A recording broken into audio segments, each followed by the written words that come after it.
गीता में अर्जुन को स्वयं भगवान कह रहे हैं कि उस परमेश्वर की शरण में जा, उसके लिए उन संतों के पास जा जो तत्वदर्शी हो। इसी प्रकार हजरत मोहम्मद को उनका अल्लाह कह रहा है कि कोई और पूर्ण परमात्मा है, उसको पाने के लिए उन तत्वदर्शी संत की तलाश कर। वो प्रभु कौन है, ये जानने के लिए कृपया अवश्य सुनिए जगत गुरु तत्वदर्शी संत रामपाल जी महाराज के अमृत वचन। जब वो मथुरा के अंदर एक हिंदू परिवार में जन्मा था, बनिया वैश्य कुल में जन्म था। श्री विष्णु जी और भगवान शंकर के उपासक थे, वैष्णव धर्म से दीक्षित थे। मथुरा के अंदर जाकर एक तालाब में स्नान करने से अपनी इच्छा 68 तीर्थ भ्रमण करने की इच्छा से वो अपने गुरुदेव के आदेश से गया हुआ था। वहां भगवान मिले। परमात्मा ने यह चर्चा सुनाई कि इस तालाब में नहा के, इस जोड़ में, इस मथुरालय में स्नान करके, धर्मदास जी आप मोक्ष चाहते?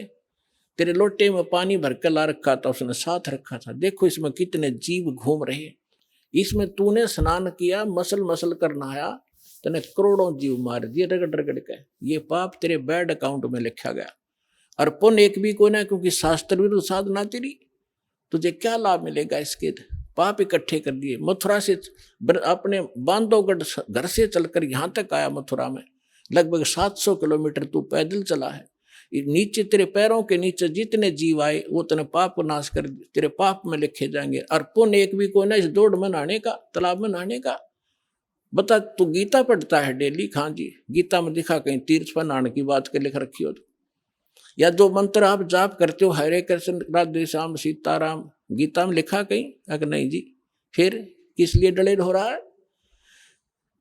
अब देखो पुण्यात्माओं, प्रथम बार तो कितनी सच्ची बातों पर एक बार तो स्ट्राइक हो से दिमाग में।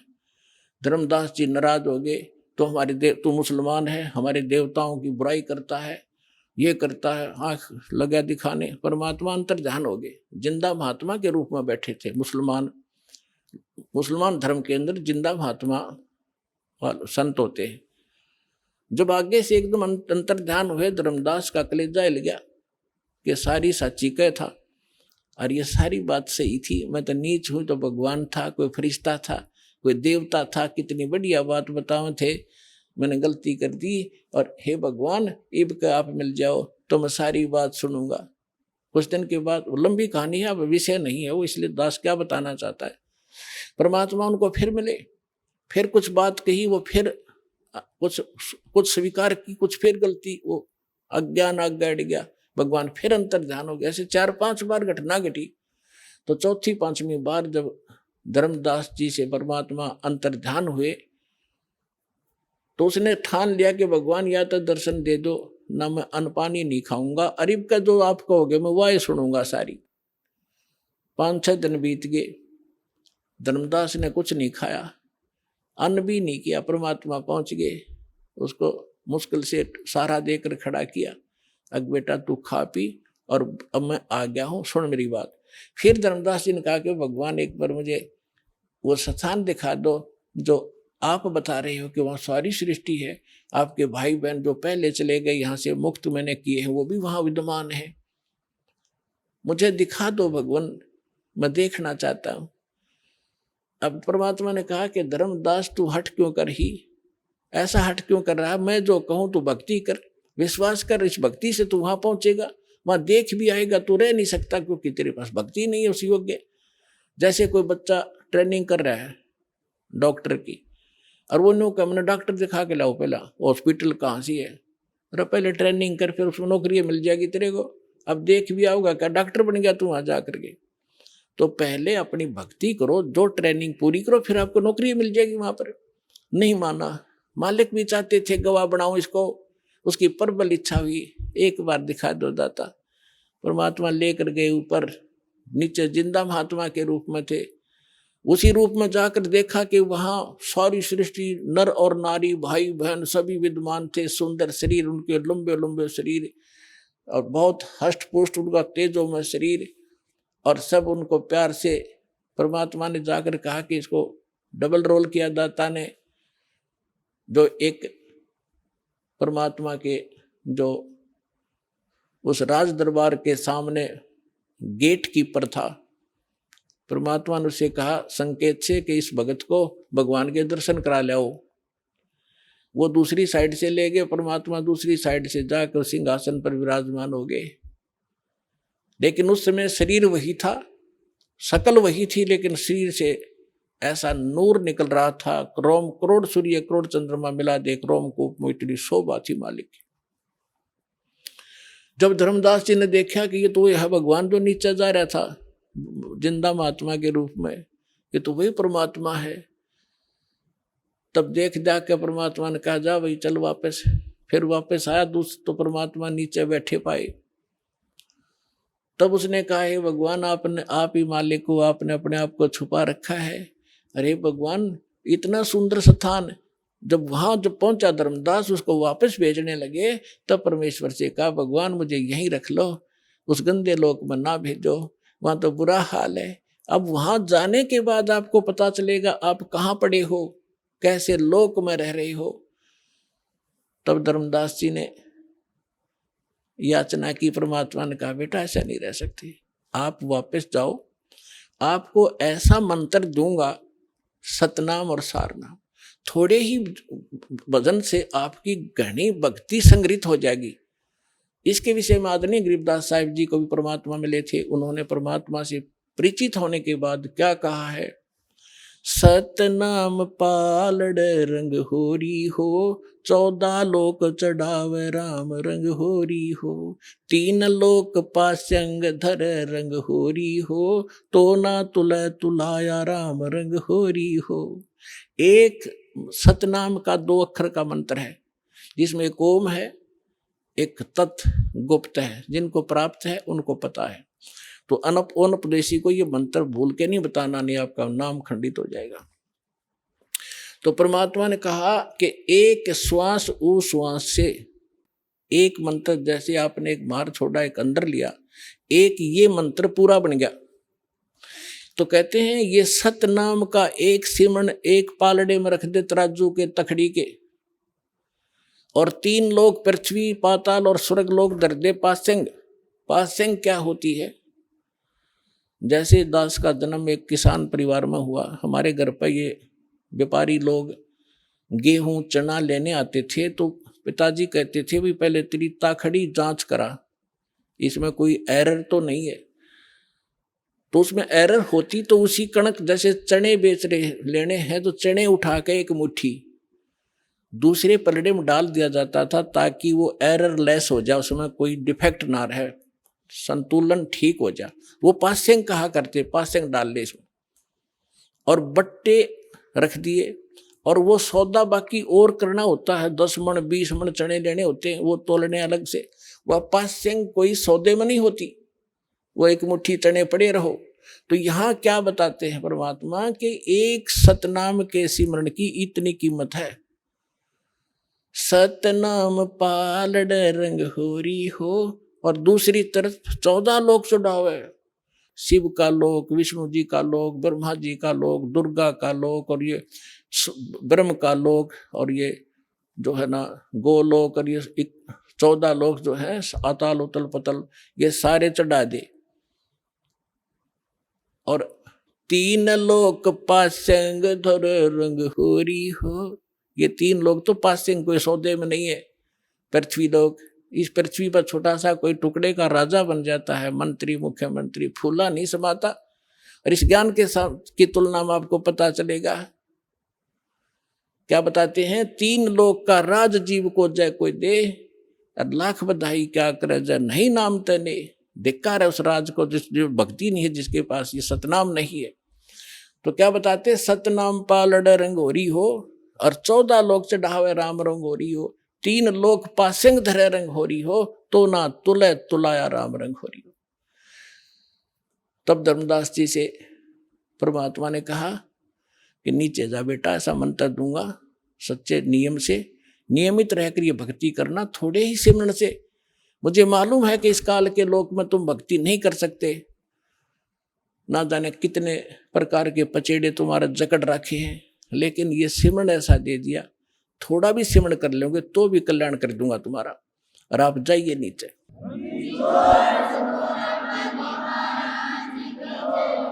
अब जो ही धर्मदास जी नीचे आए, सामने बैठे वही भगवान पाए, शरण पकड़कर अकुलाए कि हे भगवान, आप वहां अपनी आपकी ऐसी शोभा थी शरीर की, वो यहाँ क्यों गुप्त कर रखी है? तो परमात्मा ने कहा कि यदि मैं उसी तेजो युक्त, उस शोभा युक्त यहाँ आ जाऊं तो मेरे को कोई देख नहीं सकता, क्योंकि चरम दृष्टि उस प्रकाश को नहीं देख सकती। और फिर ये काल का कलेजा फिट जाए, अब तो उसको पता नहीं मैं कौन हूं, और उसको चिंता बनी रहती है कि इस प्राणी को सच्चा मार्ग ना मिल जाए। इसलिए इसने ना जाने कितने दूत छोड़ रखे हैं इस मेरे प्यारे आत्माओं को मिसगाइड करने के लिए। कोई कुछ बता रहा है भगवान की डेफिनेशन, कोई मंत्र कुछ बता रहा है, कोई साधना कुछ बता रहा है, इसने भट्ठा बैठा रखे है।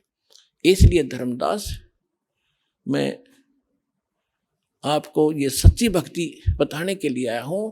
और इसको तब धर्मदास जी, तो दास जो आपको बताना चाह रहा था, धर्मदास जी ने आके बताया। कबीर सागर में आपको बहुत बार दिखाया, फिर समय आने पर दिखाऊंगा।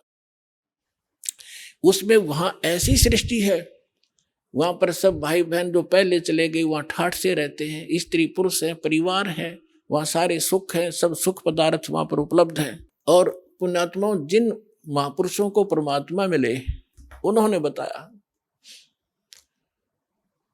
आदरणीय गरीबदास जी ने बताया, आदरणीय नानक साहब जी ने यही ज्ञान दिया। लेकिन जो गरीबदास जी ने जो विशेष रूप से ज्ञान दिया है, वो परमात्मा और इन सब महापुरुषों की अपनी एक गुप्त चाल थी। वैसे तो जितने भी महापुरुष वहां गए हैं उनको सबको सारा ही ज्ञान था, लेकिन बीच में उस ज्ञान को छुपा के रखना था, गरीबदास जी के माध्यम से ये पुनः जागृत करना था। तो गरीबदास जी ने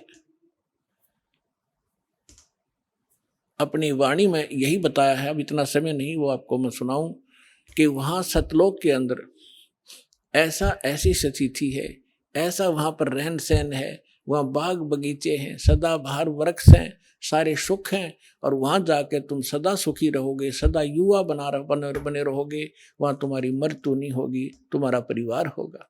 तो अब हमने इन बातों से ये विश्वास करना पड़ेगा कि जो भगवान बतावे, आंखों देखा संत बतावे, तो उस व्यवस्था में, उस ज्ञान में त्रुटि नहीं है। तो आपकी आशा, आपकी इच्छा जहां भी रहेगी, अंत समय में भक्ति करने वाले की, जहां आशा ता बासा हुई, आपकी इच्छा रहेगी बच्चों में, किसी पशु या अपने पशु में या महल में मकान कोठी घनी बड्डी बना दी, 10-20 लाख रुपये लगा दिए, और मरते समय कोठी में ममता रहेगी। वही कितना या तो माखी मच्छर बन के आ जाएगा, या कितना कुत्ता बनकर बराबर में बैठेगा, कोठी में देखे जाएगा खड़ा खड़ा। तो कहने का भाव ये है कि जहां आशा ता वासा हुई, मन कर्म वचन सुमरियो सोई। तो आपने ये भक्ति करते समय आप जी ने एक ऐसी दृढ़ इच्छा बनेगी, वैसे बनाए से नहीं बनेगी। यहाँ के दुख, अस्थायी जीवन आपको साफ दिखाई देगा, और वहां के सुख और प्रमाण बतावें। अब जैसे श्रीमद् भगवद गीता अध्याय नंबर 7 के श्लोक नंबर 29 में गीता ज्ञानदाता कहता है कि अर्जुन, जो साधक जरा और मरण से मोक्ष चाहते हैं, देखो ये अध्यात्म मार्ग है, बालक स्टूडेंट नहीं समझ सकते इसको, इसके लिए टीचर की आवश्यकता पड़ी है। अब इसमें जरा शब्द लिखा है और मरण लिखा है। जरा माने वृद्ध अवस्था और मरण माने मृत्यु। अब जो इस जरा और मरण से छूटने के लिए, यानी इससे सिद्ध है कि जरा है तो वहां जीवन भी है, जहां जरा नहीं है, बुढ़ापा नहीं है, तो जीवन तो है ही, मनुष्य शरीर भी है वहां पर। जरा और मरण, फिर वहां मृत्यु भी नहीं है, मृत्यु नहीं है तो जीवन भी है। जो जरा और मरण से छूटने के लिए, या तो मरण लिख देते तो मृत्यु होगी, जैसे ये कहते हैं वहां प्रकाश में लीन हो जाते हैं, तो ये हमारा गीता का श्लोक ये भी निर्णय कर रहा है कि जीवन है जहां जाने का संकेत कर रहे हैं। जरा और मरण से छूटने के लिए जो प्रयत्नशील हैं, वो तत्ब्रह्म से और सारे दात्म ज्ञान से और सभी कर्मों से परिचित है। वो व्यक्ति वो ये समझ चुके हैं कि यहाँ वो किसी वस्तु की डिमांड नहीं करते, केवल जरा और मरण से छूटने के लिए ही प्रयत्न कर रहे हैं। तो इससे भी ये सिद्ध होता है कि कोई ऐसा स्थान है जहां वृद्ध अवस्था नहीं है और वहां मरण नहीं है। तो हमारे सदग्रंथ जो जिनको हम आम अपने हिसाब से एक शिरोधार्य मानते रहे हैं, वो भी प्रमाण कर रहे हैं कि ऐसा स्थान है जहां जरा और मरण नहीं है।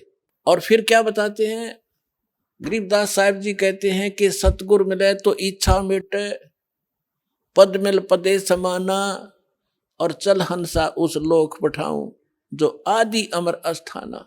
चार मुक्ति जहां चंपी करती, ये माया होरी दासी। चार मुक्ति, यहाँ की चौथी मुक्ति, ये चार मुक्तियां हैं, इनको हम सुख मानते हैं, स्वर्ग में प्राप्त होती हैं, और वो नाशवान हैं। कुछ समय के बाद उनका मुक्ति प्राप्त करने वाले भी नष्ट हो जाते हैं, वो सुख भी नहीं रहता, और वहां पर आपको ये सारा सुख सदा बना रहेगा। तो वहां आपका जीवन है। चार मुक्ति जहां चंपी करती माया होरी दासी। जिस माया के पीछे आप भाग रहे हो, कोठी बना लूं, बढ़िया खाना खाऊं, ऐसे कर लूं, कार ले लूं, कहते वहां विमान है आपके पास, प्रत्येक प्राणी के नारे नारे, और सारा भरपूर है वहां सारा घर। तो कहते चार मुक्ति जहां चंपी करती माया होरी दासी। दास गरीब अबे पद पर से वहां मिले राम अविनाशी। वो भगवान मिलेगा अविनाशी भगवान, और सारे सुख आपको बने रहेंगे। वो स्थान है सतलोक, जहां आपको इस मंत्र और साधना से पहुंचाया जाएगा। आपके बहुत ही सौभाग्य है पुण्यात्माओं, आपको ये स्थान मिला, यो भगवान मिला, और सच्चा यो सतनाम मिला। इसको बना के रखना और सिर धड़की बाजी लगा दो। कहते समझा है तो सिर धर पाओ, बहुर नहीं रे ऐसा दाव।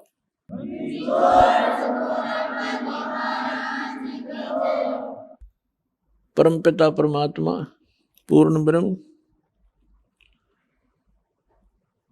सारी सृष्टि के रचनहार कबीर देव जी, कबीर साहिब जी, वो धानक कबीर, दुल्हा कबीर, काशी के अंदर जो एक सिंपल मैन की तरह रहा करते थे। पुण्यात्माओं, समर्थ कभी लोग दिखावा नहीं करते। कबीर साहब कहते हैं बड़े बड़ाई ना करें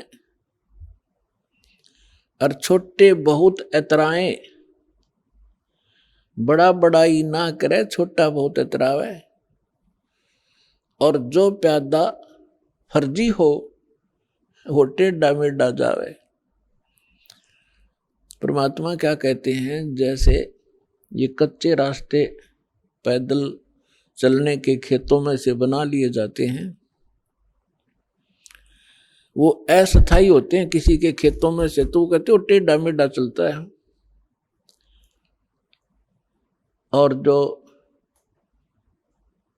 सही स्थान पर बनाए जाते हैं, कहते हैं वो स्ट्रेट होते हैं, सीधे होते हैं, वो परमानेंट होते हैं। तो इसी प्रकार परमात्मा समर्थ थे, उनको कोई आडंबर करने की कति आवश्यकता नहीं थी। अन्य जिनको हम भगवान माना करते थे, अपने आत्माओं, विशेषकर अपने हिंदू धर्म के अंदर हम जिनको भगवान माना करते थे, वे सभी कोई राज्य पद को प्राप्त थे। विशेषकर हम भगवान श्री राम को, भगवान श्री कृष्ण को, विशेषकर हम इन्हीं को भगवान मानते थे। तो पुण्यात्माओं, जिसके पास यहाँ इस संसार की छोटी मोटी पावर हो, एक SHO है, एक छोटा सा अधिकारी होता है एक छोटे से क्षेत्र का, उसके हाथ में डंडा होता है, दंड देने की कुछ उसके पास पावर जो होती है, अब वो तो अपने आप ही भगवान है उस क्षेत्र में। कोई मंत्री है, उसके पास पावर है छोटा मोटा राहत देने की, तो वो तो आपका भगवान है,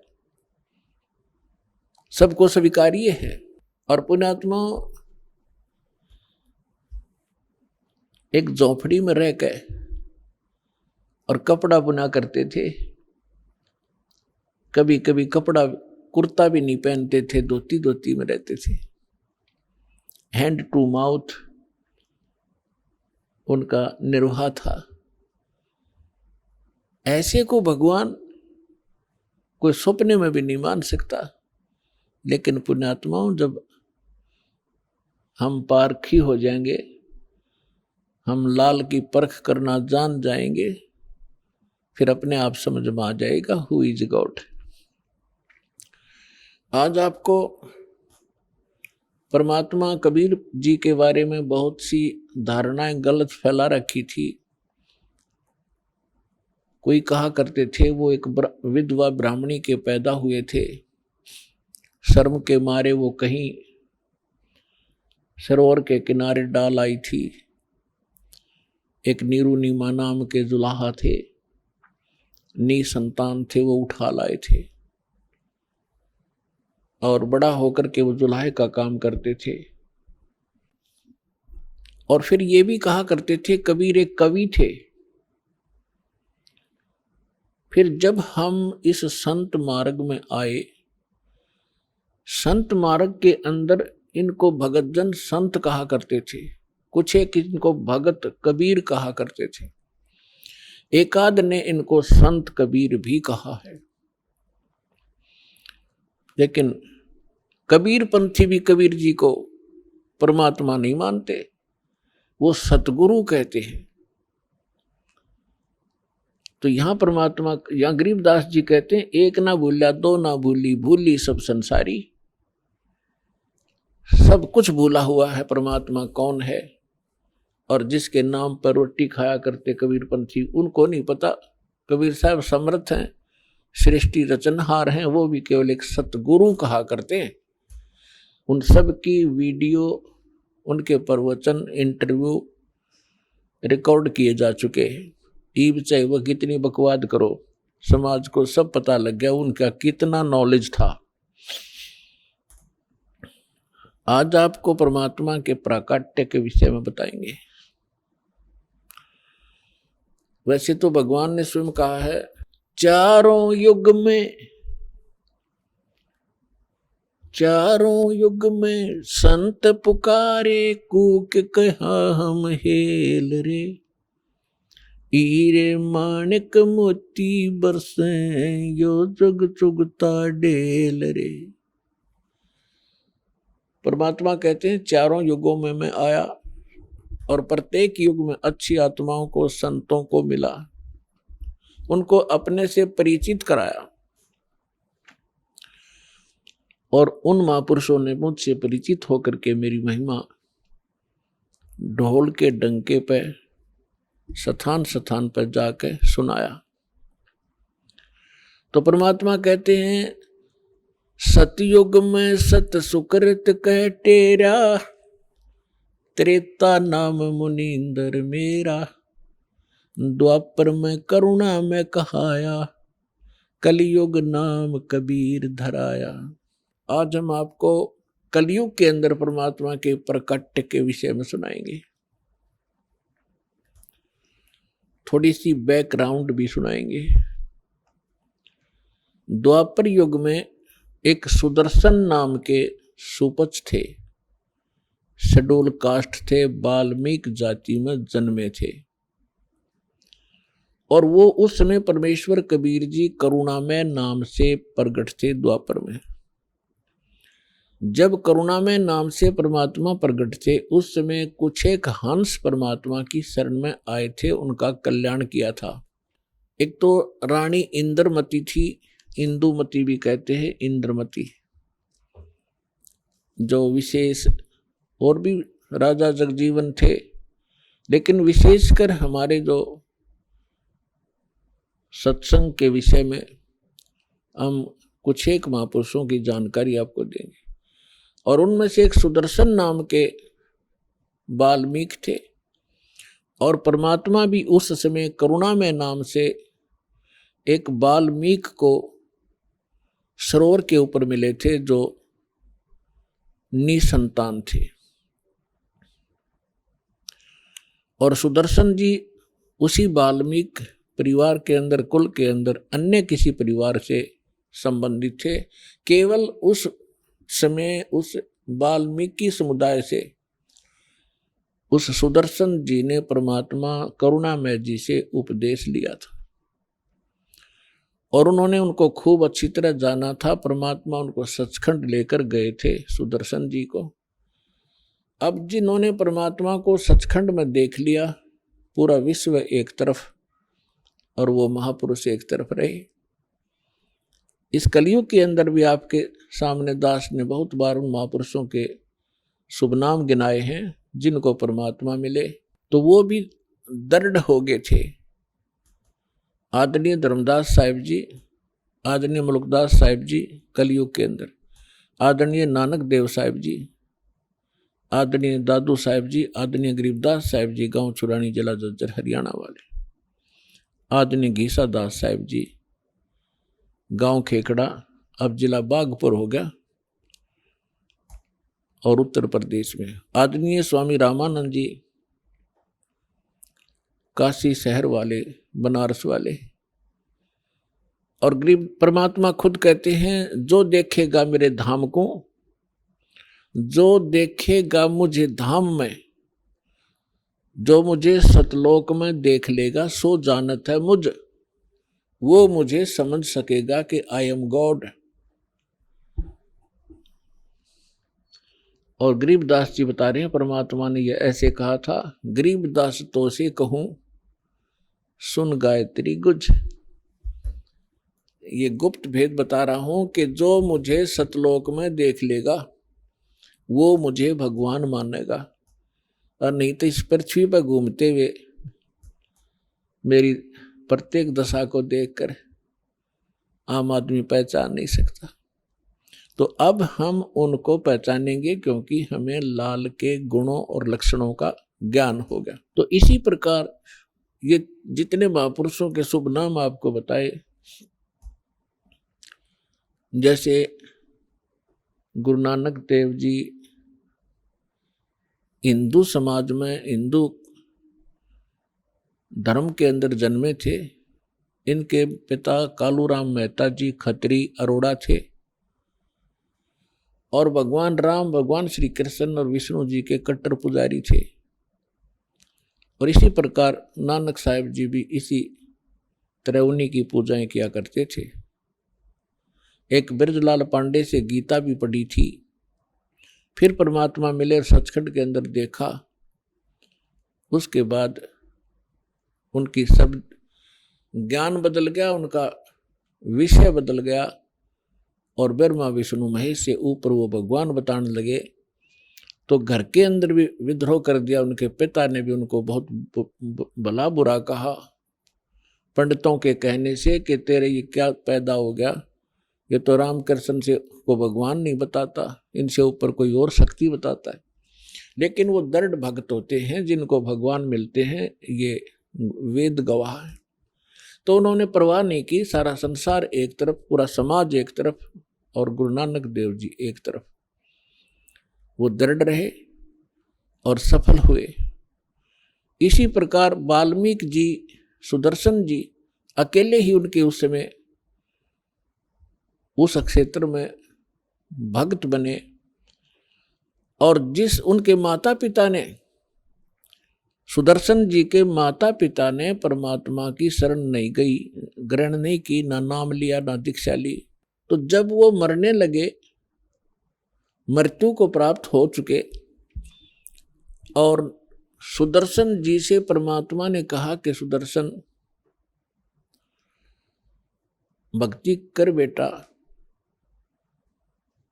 और तुझे सतलोक ले चलता हूं। तेरे मन में कोई इच्छा हो वो बता दे। यदि तेरे मन में कोई इच्छा इस लोक की शेष है तो बेटा पार नहीं होगा। इसलिए मैं तेरी वो इच्छा पहले ही पूर्ण कर दूं ताकि वो तेरे गले का झाड़ ना बन जाए। तब सुदर्शन जी ने कहा कि भगवान आप तो अंतर्यामी हैं, आपने ज्ञान ऐसा दे दिया, ये यहाँ का सोना, ये स्वर्ण मुझे मिट्टी दिखाई देता है। यहाँ का राज आपने बता दिया कि इंद्र दा राज कागदा बेस्टा और ना भोगा इंद्राणी नु।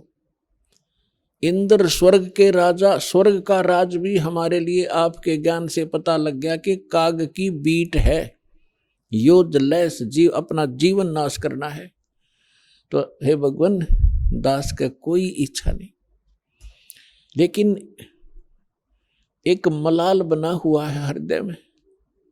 मेरे माता पिता बड़े नेक व्यक्ति, नेक थे, और दुर्भाग्य रहा उनका कि उन्होंने आपकी शरण ग्रहण नहीं की। मुझे एक बात कचोट रही है कि ना जाने वो किस योनि में, किस जीव के, किस प्राणी के शरीर में कष्ट भोग रहे होंगे। और उन्होंने मुझे पाला पोसा, जन्म दिया, उनके प्रति थोड़ी सी ये चिंता बन रही है, टेंशन बन गई, और कोई इच्छा नहीं। तो परमात्मा बोले बेटा यह भी कमजोरी है। कमजोरी यानी अब यहाँ जैसे राम नाम की गाड़ी को एक पंचर होया बतेरा, कोई से टायर में हो जाओ बस खड़ी होगी, फिर फायदा क्या हुआ? जो क्या बस एक पंचर हो रहा, बाकी गाड़ी होके खाक होके है, तो पंचर लग गया जो बचा लगे आगे ने। तो परमात्मा जान समझिए कि यह भी वीकनेस है तेरे अंदर, बेशक कितना औपचारिकता कर रहा है बेटा। जैसे एक वृद्ध व्यक्ति पतला दुबला डॉक्टर के पास चला गया, शारीरिक कमजोरी गणी थी उसके। डॉक्टर से कहा डॉक्टर साहब मेरे सिर में दर्द रहता है। डॉक्टर ने देख लिया वृद्ध आदमी है, कमजोरी गणी है, वीकनेस है, शारीरिक वीकनेस है, कमजोरी है। कहा जी आपका वीकनेस है, कमजोरी है। तो वो कहने लगा जी मैं खड़ा होता हूं तब चक्कर आते हैं। डॉक्टर बोला बाबा कमजोरी के लक्षण है, कमजोरी है, मेरी पिंडली भड़कती रहती है, पिंडी दर्द रहता है। डॉक्टर बोला कमजोरी है। तो इस बात पर उस वृद्ध ने सोचा, यो डॉक्टर ने बोला डॉक्टर है तो गम चक्कर है, एक का बात जाने है, कमजोरी है, कमजोरी है, कुछ और भी बतावेगा। गुस्सा हो गए वृद्ध। तो डॉक्टर बोला बाबा यह भी कमजोरी के लक्षण है, कमजोर आदमी ने गुस्सा आया करे। तो इसी प्रकार परमात्मा ने बताया कि सुदर्शन जी बेटा यह भी कमजोरी है तेरी, तुझे यहां रखने के लिए ये पर्याप्त है। जहां आशा ता बासा होई, मन कर्म वचन सुमरियो सोई। अब परमात्मा ने सोचा अब यो बेशक बात बनावे पर फंस गया माँ बाप के ममता में। ये मोह की बेड़ी ऐसी है दिखाई नहीं देती, और बांध के जोड़ के डाल रखा अपने को यहां पर। यह ममता ऐसी खतरनाक है। अब परमात्मा ने से उसने अर्ज की परमात्मा कबीर जी से, करुणामय जी से कि हे सतगुरु मेरे माता पिता को कभी मानव शरीर मिले उनको शरण में लेना मेरे मालिक, मेरी आत्मा संतोष पावेगी। परमात्मा बोले बेटा तू चिंता ना करे, मैं वचन देता हूं तेरे को, मैं वचन देता हूं तेरे माता पिता को मैं पार करके छोड़ूंगा। मुझे कितने जन्म लाग जाए उनको निकालने में, तू निश्चिंत रहे। तब सुदर्शन जी को संतोष हुआ और तब वो यहां से पीछा छूटा उसका।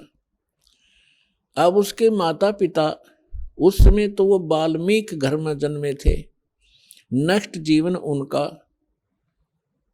ब्राह्मण के घर में हुआ, और दोनों का फिर पति पत्नी का संयोग हुआ। परमात्मा निसंतान थे वो, उनको संतान नहीं थी। परमेश्वर उनको 2.5-3 वर्ष के बच्चे के रूप में मिले, लेकिन वो उनको घर ले आए, सब जगह आसपास सबको बताया किसी का बालक हो, किसी का बालक हो। राज दरबार में भी उसको दिखाया कि ये बच्चा हमें यहाँ मिला, कोई माता पिता बताता नहीं है। तो राजा ने भी कहा कि तुम रख लो अपने पास, कोई कभी आएगा किसी का होगा तो दे देंगे। तो परमात्मा उनके घर रहे, 6 महीने तक उनके पास रहे, और परमात्मा उनको कहा करते बैठ के आसन पे कि आओ बच्चों, मेरे से नाम लो, दीक्षा लो, भजन करो, ये 2 दिन का जीवन है। तो वो माता पिता उसने धमकाते, तू हमारा दादा पाक गया है, हमने बच्चे बोलता है। एक आधी बार उनको खुरका धमका दिया। जब देखा कि ये नहीं मान रहे हैं, अंतर ध्यान हो गए।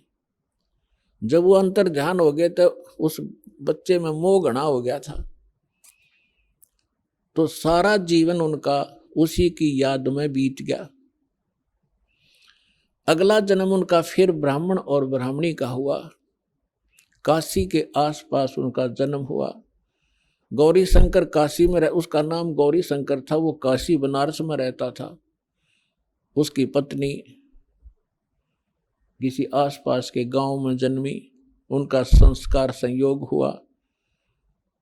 तो काशी के अंदर गौरी शंकर, वही सुदर्शन जी के पिताजी गौरी शंकर ब्राह्मण हुए, और उनकी माता सरस्वती नाम से गौरी शंकर के साथ पत्नी रूप में रही। गौरी शंकर जी भगवान शंकर के बहुत पुजारी थे और नेक आत्मा थे। उन आत्माओं, ये पिछला स्वभाव संस्कार, चाहे किसी मजहब धर्म में जन्म ले इंसान, उसके साथ रहता है। अब वो ब्राह्मण कुल में जन्मे थे, और ब्राह्मण काशी के तो तकरीबन उनका व्यवसाय यही था, रोजी रोटी बनाना, दुनिया को बहकाना, जंतर मंतर बताना, श्राद्ध निकलवाना, पिंड भरवाना, अटपट करना। लेकिन उनकी आत्मा नहीं मानती थी। वो केवल भगवान शंकर की महिमा गाते थे, शिव पुराण की कथा सुनाते थे।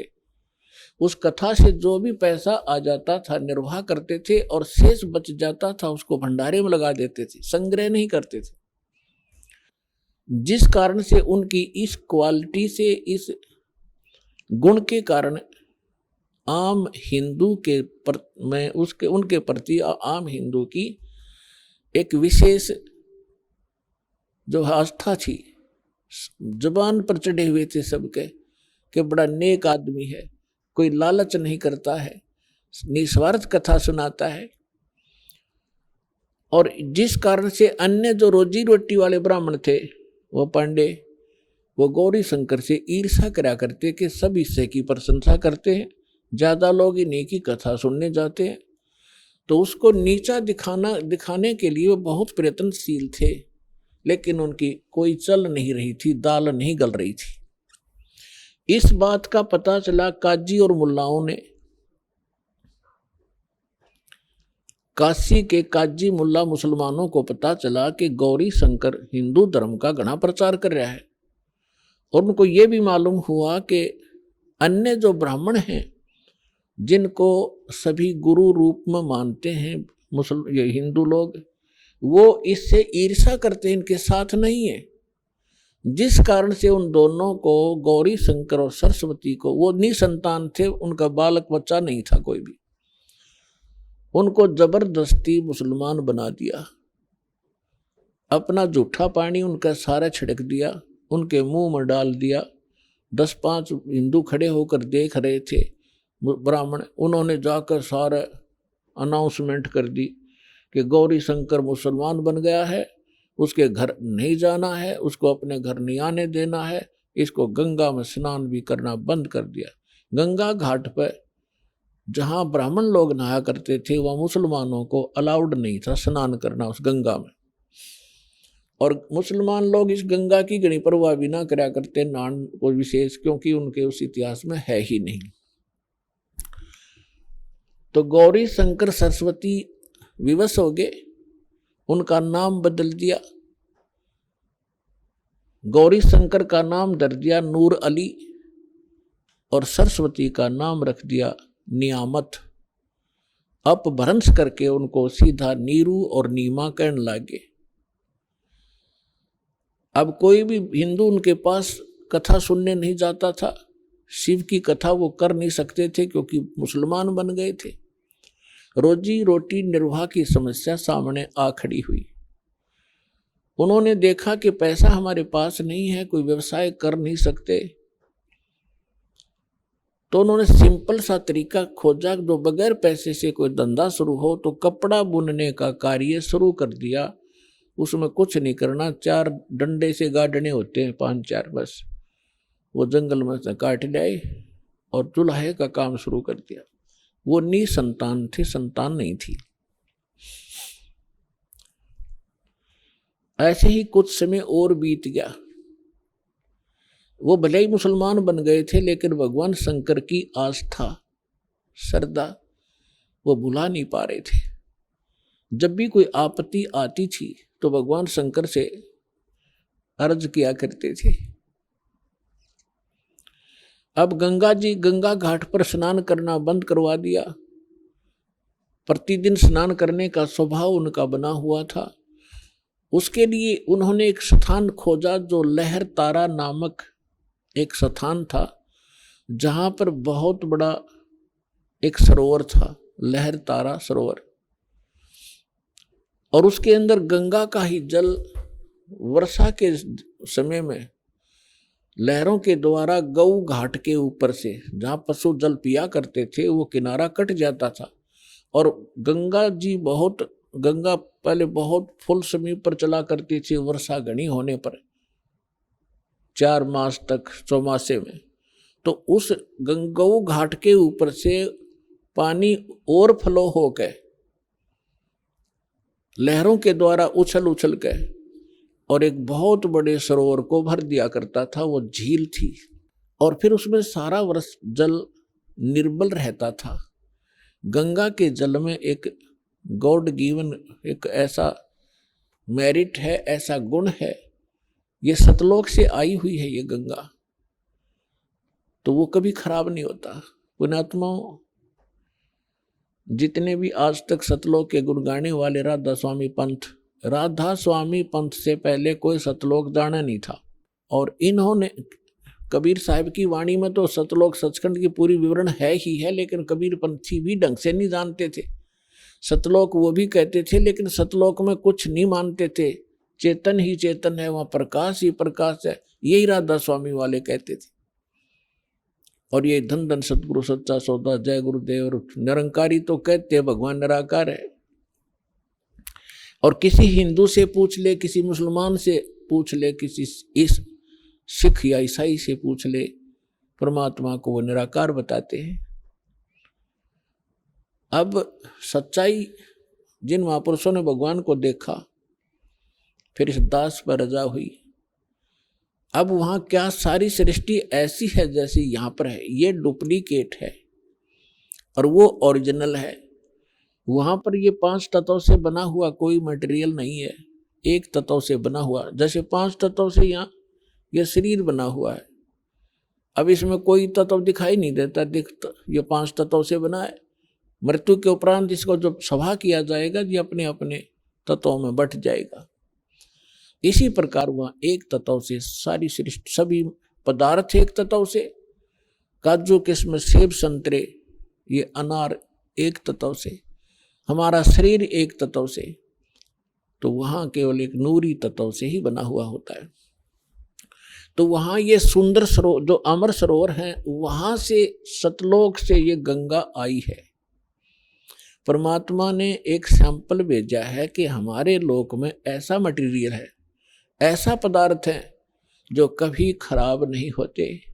और वहां तो लोक ही बहुत सुंदर है, वहां तो खराब होने का मतलब नहीं।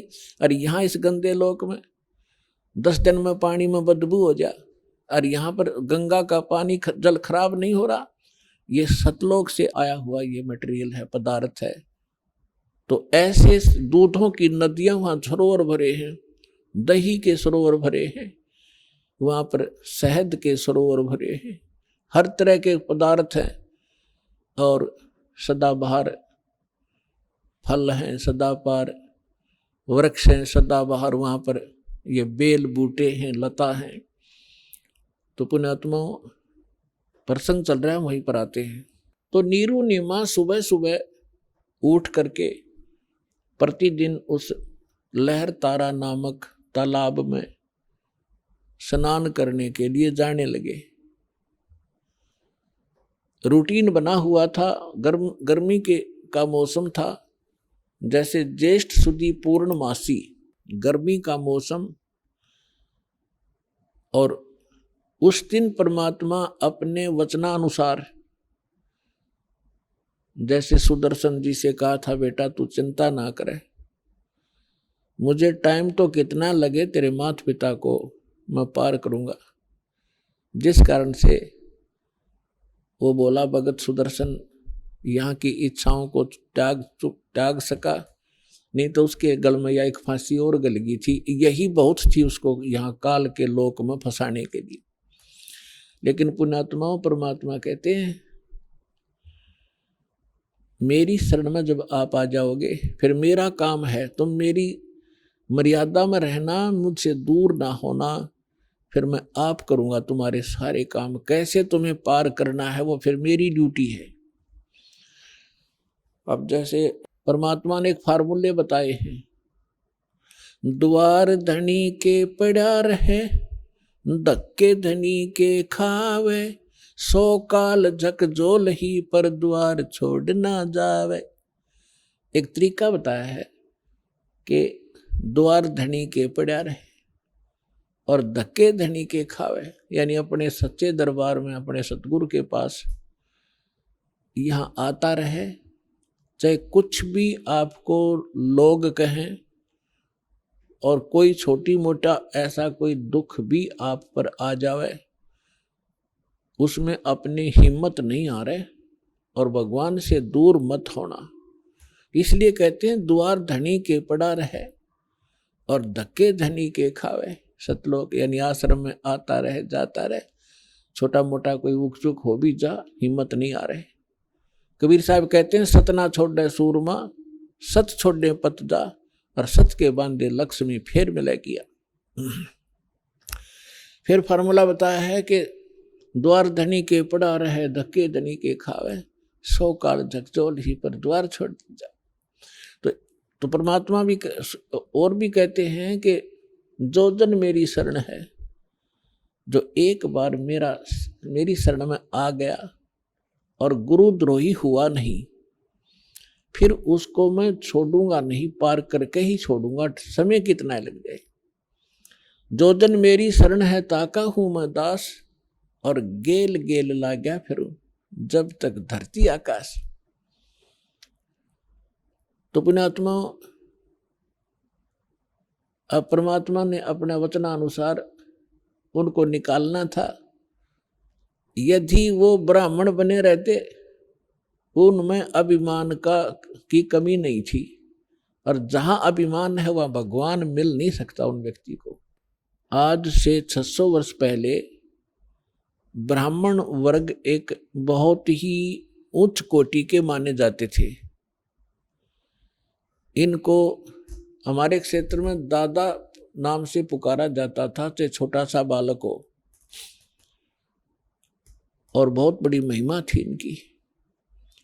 उस समय परमात्मा ने पहले तो उनकी वह मरोड़ काटी, वो बनाए मुसलमान, और हिंदू से उस ब्राह्मण कुल से हटाया। अब वो बेशक मुसलमान बने हुए थे, लेकिन वो तो एक सिंपल मैन से गुजारा करते थे, अपना जैसी भी नमाज नमूजू न बता दी वह कर रहे थे, लेकिन अंतःकरण उनका टूटा हुआ था, उनके अंदर कोई अभिमान नहीं था।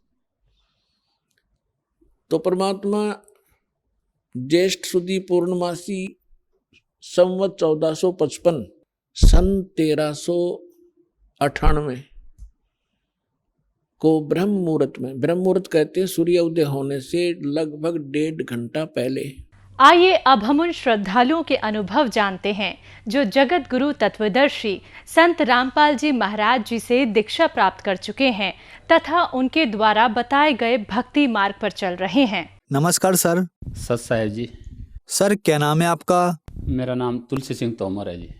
तुलसी जी आप कहाँ से हैं? मैं हरपटपुर डिस्ट्रिक्ट देहरादून का रहने वाला हूँ जी, उत्तराखंड। सर संत रामपाल जी महाराज से नाम दीक्षा आपने कब ली? मैं 16 नवंबर 2018 को संत रामपाल जी महाराज जी से नाम दीक्षा लिया जी। संत रामपाल जी महाराज से नाम दीक्षा लेने से पहले आप क्या भक्ति साधनाएं करते थे? जैसे हमारे हिंदू समाज में सभी देवी देवताओं की जो पूजा आराधना करते हैं वही हम भी कर रहे थे, और हम भजन कीर्तन भी करते थे। और अभी कुछ लास्ट के दिनों में मैं काली माता की पूजा करता था। हर शनिवार को एक नारियल और जोत जलाता था दुर्गा काली जी की। सर क्या काम करते हैं आप? मैं CRPF से रिटायरमेंट आया हूँ जी 2017 में। सर क्या कारण बना कि आप संत रामपाल जी महाराज की शरण में आए? सर ये थोड़ी कहानी यहाँ लंबी है, क्योंकि पहले जो हम भक्ति आराधना कर रहे थे वो तो कर ही रहे थे, लेकिन हमारे परिवार में फिर भी दुखों का कहर था। हमारी श्रीमती, हमारी मिसेज मतलब काफ़ी बीमार रहती थी, उसको एम्बुलेंस में ले जाना पड़ता था, PGI चंडीगढ़ या देहरादून कहीं भी, वो बैठ भी नहीं पाती थी। और हमारा बच्चा भी जो है बीमार रहता था, घर में जो है दवाइयों का ढेर लगा रहता था, और हमें चैन था ही नहीं, पैसा एक बचता नहीं था हमारे को। तो इसी बीच जो है जहाँ हम रहते हैं वहाँ एक भगत रहता है जिन्होंने जो है संत रामपाल जी महाराज जी से नाम दीक्षा ले रखी थी जी। उन्होंने, हमें पता भी नहीं था कि इन्होंने नाम दीक्षा ले रखी, लेकिन उन्होंने एक दिन हमारे को ज्ञान गंगा पुस्तक दी। धीरे धीरे जो हमने वो ज्ञान गंगा पुस्तक को पढ़ लिया, और वो ज्ञान जो हमारे दिमाग में बैठ गया कि ये ज्ञान हमने सुना नहीं था वो ज्ञान कभी, तो कहीं ना कहीं हमें उस लगन लग गई जी। फिर उसको हम उस ज्ञान को खोजने के लिए फिर हम दिल्ली में, हमारे गांव का एक लड़का था, उसको फ़ोन किया है। वहाँ से जो है वेदों की किताबें मंगाई। गीता की किताब मैंने गोरखपुर से ला रखी थी जब मैं उस साइड से पहले सर्विस करता था। सूक्ष्म वेद की किताब मंगाई जी। तब मैंने उस जो है गीता की जो ज्ञान गंगा पुस्तक जो उन्होंने भगत ने दी थी हमें, उसका मिलान किया हमने अपने सदग्रंथों से। इस काम को करने के लिए जो है मेरे को 8 महीने लगे जी। 8 महीने जब इस ज्ञान को हमने अच्छी तरह से छान लिया, तो तब हमने विचार बनाया कि अब हमें जो है नाम दीक्षा लेनी चाहिए। लेकिन नाम दीक्षा कैसे लें, क्योंकि हमारे अंदर विकार बहुत भरे हुए थे जी। हम 13-14 साल की उम्र से जो है हम नशे पत्ते में लग गए थे। तंबाकू खाना, बीड़ी पीना और शराब पीना, ये हमारा जो है डेली की दिनचर्या बचपन से ही रही है जी। तो हमारे अंदर ये विकार थे, और किताब में ये साफ लिखा हुआ था कि ये आपको जो नियम का जो है पालन करना पड़ेगा। तो हम इसको छोड़ नहीं पा रहे थे। कई बार जो हमने जो है इस नशे को छोड़ने की बहुत कोशिश की, लेकिन नहीं छूट पाता था।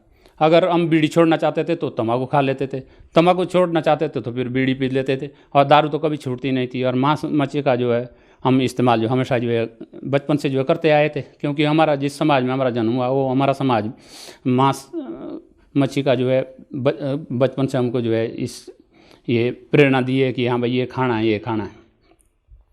तो मैंने एक दिन खुद ही अपने अंतरात्मा से उस परमात्मा को याद किया था। परमात्मा सदगुरु रामपाल जी महाराज को अपने मन में याद किया कि आप अगर वो शक्ति है, वो परमपिता है, वो सदगुरु है, तो मेरे ये विकार छुड़ा दो, तब मैं आपके शरण में आ जाऊंगा। लेकिन अगर मेरे ये विकार नहीं छूटेंगे तो मैं आपके शरण में आके भी कोई फ़ायदा मेरे को मिलने वाला नहीं है, क्योंकि जब नियम का पालन नहीं हो पाएगा मेरे से, तो मेरे को फ़ायदे से मैं वंचित रह जाऊँगा। सर वो मैंने एक दिन अपने अंतरात्मा से ये वचन किए थे। मेरा जो है वो नशा पता जो है सब छूट गया। 15-20 दिन में खूब आजमा के देख लिया कि कब अब मेरे को जो है नशा पता करने का कोई मन तो नहीं कर रहा है, कुछ नहीं हुआ। तब जाके जो है हम हमारे नज़दीक में जो है सतगुरु रामपाल जी महाराज जी ने जो है ये कृपा कर रखी, हमारे बहुत नज़दीक जो है नामदान सेंटर खोल रखा है रामपुर में, और वहाँ जाके जो है फिर हम परमात्मा रामपाल जी महाराज जी के नामदान सेंटर पे जो है नाम दीक्षा मिल गई जी हमारे को। सर, जैसे कि आपने बताया कि संत रामपाल जी महाराज से नाम दीक्षा लेने से पहले ही आपका नशा छूट गया। आपने संत रामपाल जी महाराज को आजमाया कि इनमें अगर शक्ति है तो मेरा नशा छूट जाए, और आपका नशा छूट गया। आपने संत रामपाल जी महाराज से नाम दीक्षा ली, तो क्या संत रामपाल जी महाराज से नाम दीक्षा लेने के बाद भी आपको लाभ हुए? सर, लाभ संत रामपाल जी महाराज की कृपा से ऐसी दया हुई है जी हमारे ऊपर कि अब नशा पता जब छूट गया तो पैसे भी सब बचने लग गए, दुख तकलीफ भी सब दूर हो गए जी। अब आराम से ज़िंदगी कट रही है। और 3 बार तो संत रामपाल जी महाराज की कृपा से जो है मेरे को जो है जीवन दान मिल चुका है जी। सर जी, हमारे मिसेज को जो है स्पाइन की प्रॉब्लम थी, नसों की बहुत बड़ी प्रॉब्लम थी। उनको स्ट्रेचर पे जो है एम्बुलेंस में लेटा के ले जाना पड़ता था। देहरादून का कोई डॉक्टर नहीं छोड़ा जहां हमने नहीं दिखाया उनको। आयुर्वेद को दिखाया है, आयुर्वेद वालों को भी दिखाया है, यहाँ बड़े बड़े हॉस्पिटल है देहरादून में, वहाँ पे सब जगह दिखाया।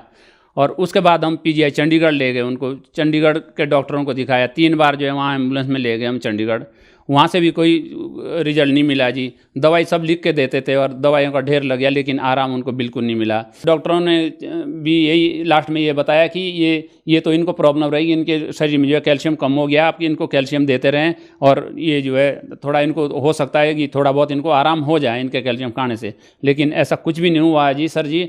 और उनकी जो है और हालत जो है ज़्यादा ख़राब हो गई। तब उनका जो है उन्होंने बोला कि मैं भक्ति करूँगी, तब उनको जो है नामदान सेंटर ले जाकर जो है संत रामपाल जी महाराज जी के चरणों में जाके जो है उन्होंने नाम दीक्षा ली। उसके बाद जो है उनकी जो है वो बीमारी वो आज जो है समाप्त हो गई और आज खुशी की ज़िंदगी जी रहे हैं। पूरा परिवार जो है खुशी की ज़िंदगी जी रहे हैं जी। कोई तकलीफ नहीं है, कोई दिक्कत नहीं है जी भगत जी। सर जी, मैं 13-14 साल की उम्र से नशा पता करता था। बीड़ी, सिगरेट, तम्बाकू खाना या दारू पीना, ये बचपन से मैं इसका नशा करता था। और इसको मैं फिर बाद में छोड़ने की भी बहुत कोशिश किया, लेकिन नहीं छूटता था जी।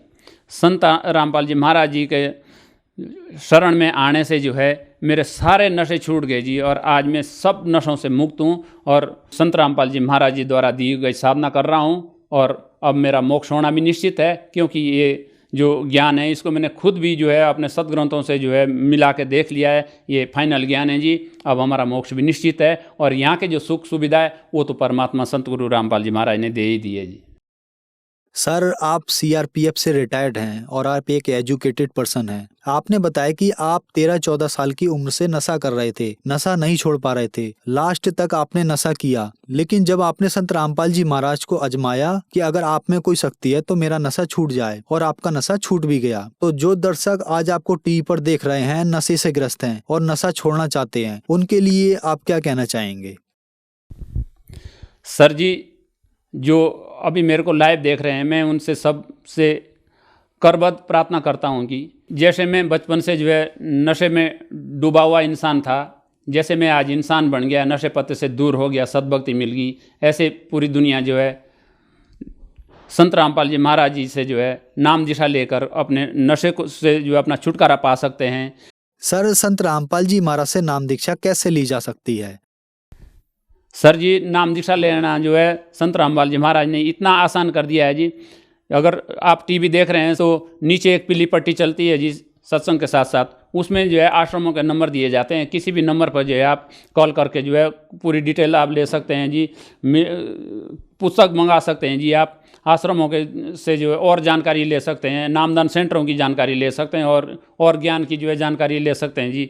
इतनी सुविधा कर रखी है परमात्मा रामपाल जी महाराज जी ने। धन्यवाद सर। सत साहेब जी।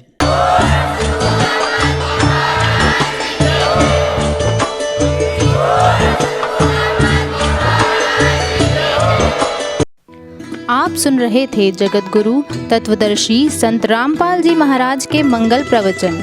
अधिक जानकारी के लिए संपर्क करें।